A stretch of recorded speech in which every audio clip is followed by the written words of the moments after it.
Hello student, good morning. कल हमने यहाँ तक पढ़ा था मेहमत, इसके आगे का हम पढ़ने जा रहे हैं। द पोइट कवि वांट्स टू से दैट, कवि कहना चाहता है दैट की द ब्लडी की हत्यारे will meet there and in blood, कि हत्यारे जो है ना वो पाएंगे देयर एंड, उनका अंत इन ब्लड, रक्त में। यानी हत्यारों हत्या करने वाले को अंत में रक्त ही मिलेगा, अर्थात उसकी भी हत्या ही होगी।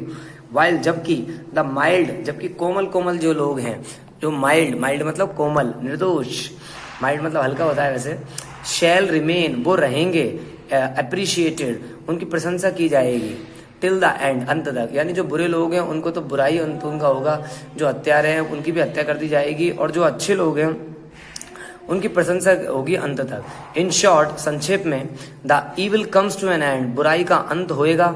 वाइल जबकि द गुड लिव्स ऑन, जबकि अच्छाई लिव्स ऑन, जीती रहेगी, लिव्स ऑन। देखिए यहाँ प्रेजेंट में लिखा हुआ है, लेकिन जो मीनिंग निकलेगा उसका फ्यूचर में निकलेगा। ये मतलब लिखा तो तातेती है हूँ वो, इस हिसाब की हिंदी पे है, यानी फर्स्ट फॉर्म में है, लेकिन हिंदी में इसकी फ्यूचर में कर रहा हूँ, यानी गागेगी से।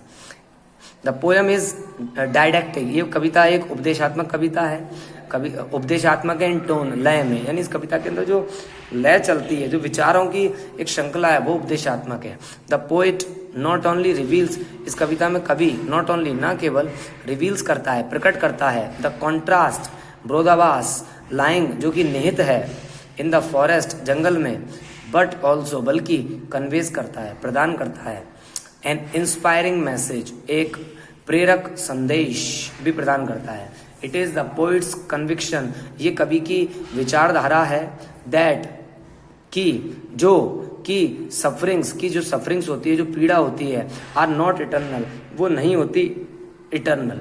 कवि कहता है कि जो पीड़ाएं होती हैं, हमारे जो कष्ट होते हैं, वो अलौकिक नहीं होते हैं, अर्थात वो ईश्वर द्वारा नहीं होते हैं, ये तो हमारे कर्मों के खेल होते हैं।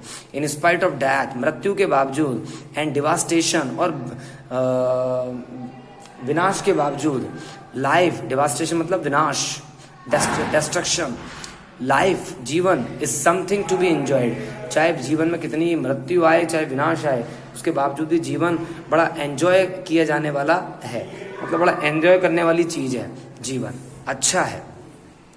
दो यद्यपि the evil seems to be winning, यद्यपि बुराई, सीम्स टू बी विनिंग, यद्यपि बुराई दिखती है, टू बी विनिंग, जीतती हुई, टू बी विनिंग, जीतती हुई, इन द बिगिनिंग। कभी भी आप देखोगे तो आपको ऐसा लगेगा कि अच्छाई के ऊपर बुराई अपना आधिपत्य कर रही है, अपना दाव खेल रही है, अपनी धाक जमा रही है, लेकिन इट इज द गुड, लेकिन ये अच्छाई होती है, दैट सर्वाइव, लेकिन अंत में अच्छा ही जीवित रहती है।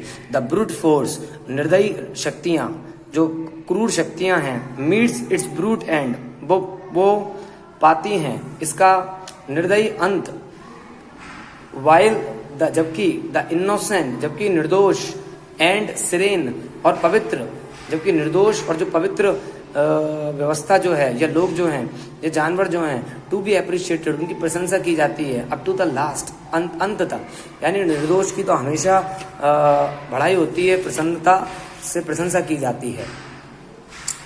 बाय मिस्टेक अपन थोड़ा सा ये रेड पेन का छोड़ गए थे, तो अब इसको छोड़ दिया तो इसको छोड़ेंगे ही, क्योंकि वो क्रॉस होगा।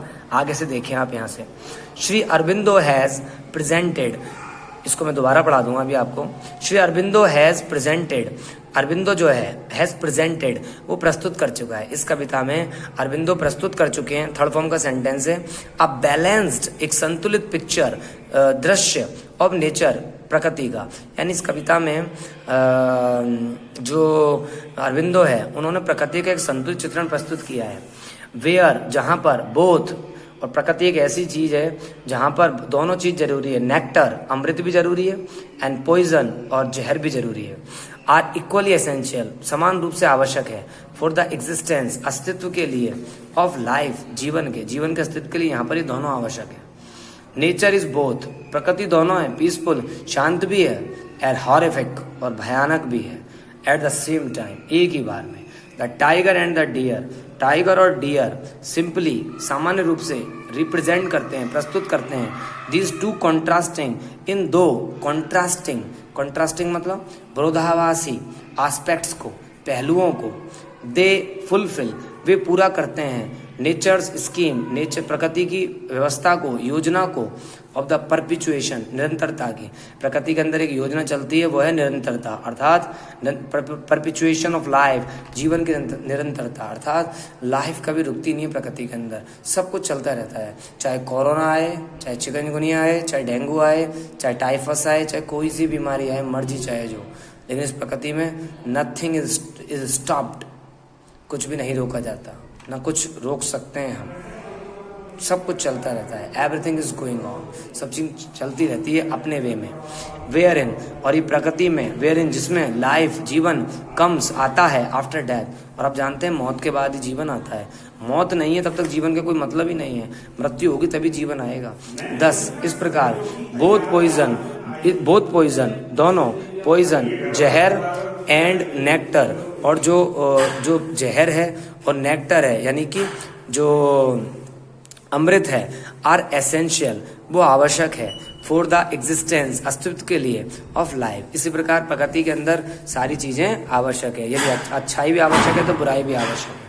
नोटेबल पॉइंट पढ़ते हैं, as the mammoth shakes no more the plains of Asia, एक लाइन आएगी पोएम के अंदर, इसका मतलब है कि by referring as the mammoth, मैं आपकी इसको भी हिंदी कर देता हूं, एज जब, अब, द मैमथ जो मैमथ है, शेक्स नो मोर अब वो नहीं लाते हैं, द प्लेन्स ऑफ एशिया, अर्थात एक जमाना था, एक समय था सैकड़ों वर्ष पहले जब एशिया के अंदर बड़े बड़े हाथी पाए जाते थे, जिनके चलने से पृथ्वी ऐसी लगती थी जैसे डोल रही है, जमीन हिल जाती थी, अब वो नहीं मिलते हैं, अर्थात उन अत्याचारी हाथियों का अंत हो गया।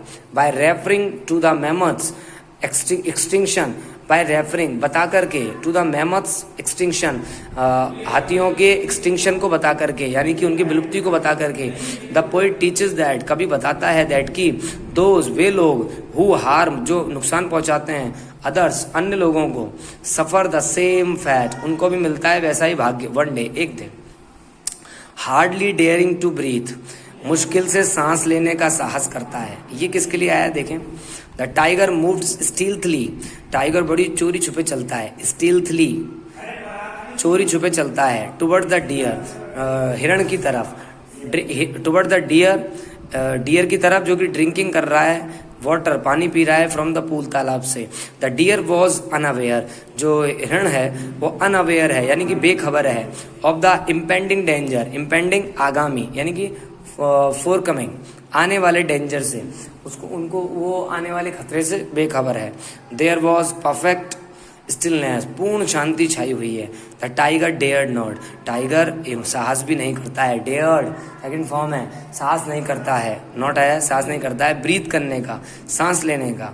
लेस्ट कहीं ऐसा ना हो कि इट शुड अलर्ट, ये सतर्क कर दे, अलर्ट सतर्क, द डियर हिरण को, एंड स्पॉइल इट्स स्कीम और बिगाड़ दे उसकी स्कीम को, योजना को। इसलिए ऊपर वो रेड पेन का जो है वो रह गया था, तो उसको अब ऐसे ना पढ़ करके अपन को पूरा ही पढ़ना पड़ेगा एक बार दोबारा से, ताकि वो आपको पूरा लगे। देखें, बाय दीज सिंबल्स, कौन से सिंबल्स आप समझ गए होंगे, ऊपर में पढ़ा था 2 सिंबल्स, डियर और टाइगर प्रतीक हैं अच्छाई बुराई का, लाइफ और डेथ का। तो इन दोनों सिंबल्स के द्वारा अरविंदो डेमोन्स्ट्रेट, अरविंदो एस लगेगा यहाँ, अरविंदो बताता है हाउ द स्ट्रॉन्ग, कि कैसे शक्तिशाली, एंड फेरोशियस डोमिनेट, कैसे शक्तिशाली और भयानक जो जीव होते हैं वो आधिपत्य कर लेते हैं, एंड डेस्ट्रॉय और नष्ट कर देते हैं, द डोसाइल कोमल जो प्राणी हो उनको, एंड सेरेन पवित्र जो प्राणी हो उनको, इन नेचर प्रकृति में। It has been the same, और ऐसा ही रहा है, in the history of the world, संसार के इतिहास में ऐसा रहा है। विद स्ट्रॉन्ग सिविलाइजेशंस, जो मजबूत सभ्यता है, जो प्रचंड सभ्यताएं हैं, डेस्ट्रॉइंग किया है उन्होंने, नष्ट किया है वीक सिविलाइजेशंस को, कमजोर सभ्यताओं को।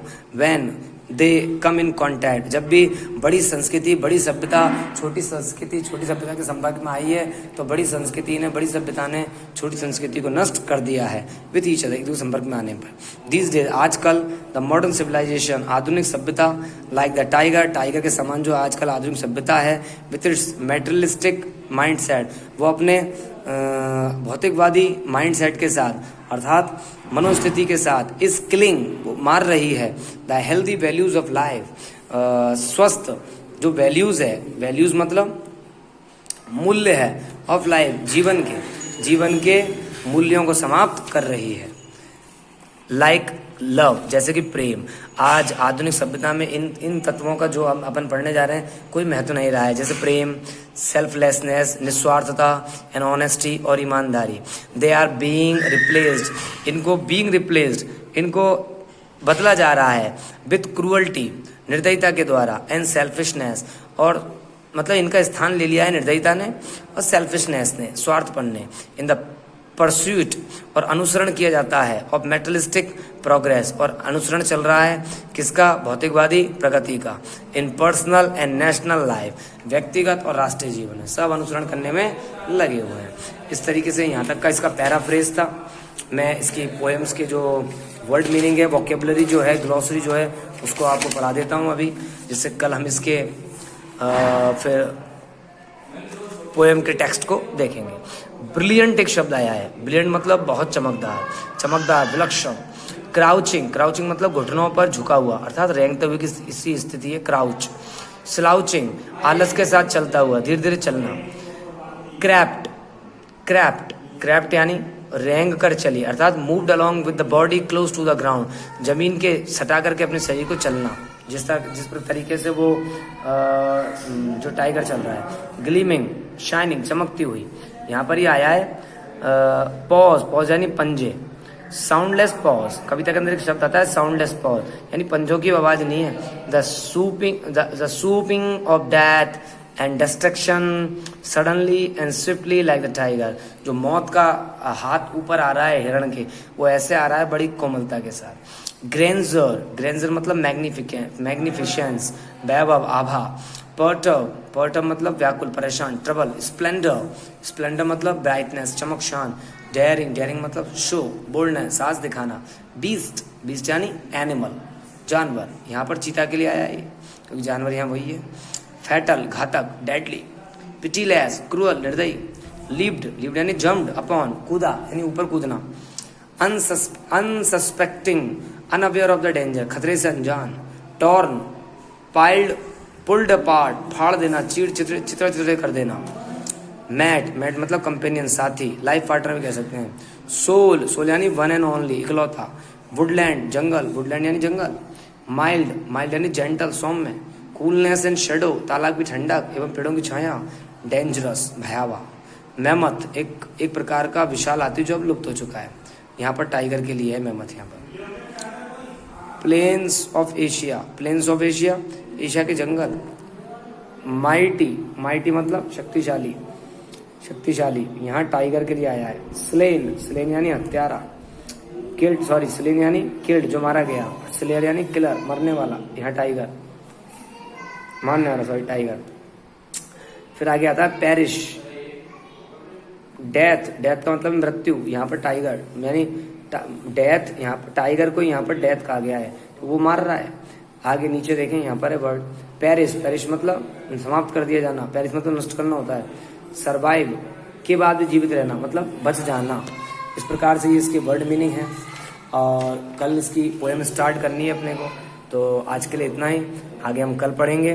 कल इस पोएम को देखेंगे, पोएम स्टार्ट करेंगे। आपने पूरा पैराफ्रेज इसका पढ़ लिया है, आप अच्छे से इसको पैराफ्रेज को एक बार स्टडी कर लें पूरे को। कल जब मैं पोएम पढ़ाऊँ तो उसके पहले आप एक बार पैराफ्रेज को अच्छे से स्टडी कर लें, जैसे आपको पूरी पोएम एक बाइंड होकर के एक बंच में समझ में आ जाएगी। आज के लिए इतना ही। Okay, thanks for the day, have a nice night and colourful dream.